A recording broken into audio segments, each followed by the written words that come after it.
I want to speak in this, as I said, the Residential Tenancies Amendment number 2 bill aims to amend the Residential Tenancies Act 2004, specifically in relation to student-specific accommodation, SSA, tenancies licences.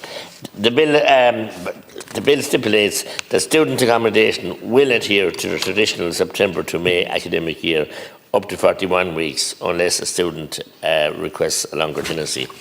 Minister, it's all about Mononoige and Chucky Sheet, and we must do that, but we're putting so many obstacles in front of young people. And that's a vein I'd like to welcome Joey Hawkins into the gallery tonight, a young student from the men's school in Clonmel and Tipperary. But look, all students have to be nurtured and supported, and thankfully my wife and I have put our family finished going to college. Our last girl finished there, and this last academic year there in just a month, 6 weeks ago. So it's a difficult challenge, and you're supposed to know anything, you have to live it to understand it.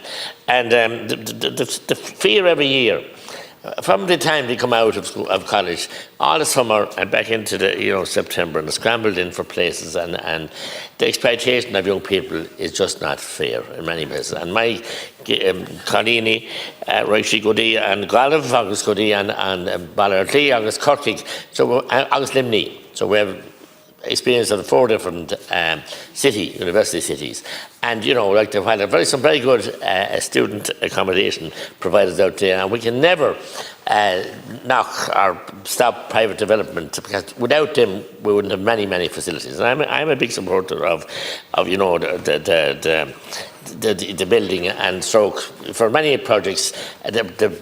Build and the word won't come to me, but we had a contract that goes out to private builders and rent it back to the state or whatever, because you get projects done, get them done quickly, and if we have good officials overseeing that, they will always have good quality buildings as well. It's so important. So where this has changed here, public-private partnership, done by that scale, wouldn't come to me. And because publicly we have failed to deliver.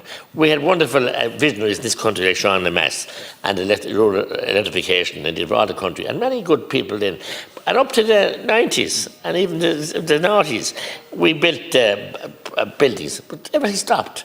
And the cost now, has been mentioned by Deputy Kenny before me, the price of building something now in Dublin, it was mentioned today by the Sinn Féin leader, is not the same in Dublin as in the country. It's not, because the price of the land and the price of moving waste, the price of everything in Dublin is much higher, much more expensive, and the price of labour is higher as well, because the cost of living is higher for everything. So it is easy in the country, but where we don't have infrastructure on the countryside, where we don't have the ready towns and villages that don't have the infrastructure with sewer schemes and with water. We have a town like Clonmel now with our new university campus, but we have no water supply.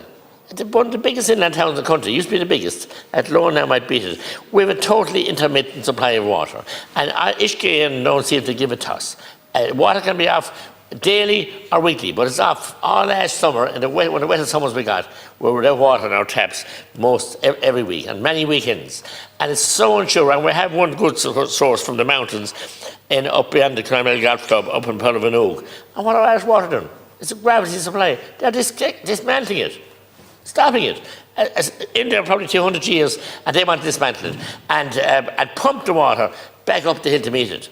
I mean, it's just a beggar's belief that engineers or people like that would see this, and I think we're going to have to ensure that we have infrastructure for private people to build policies, and then ensure that students don't have their worry, other parents don't have their worry.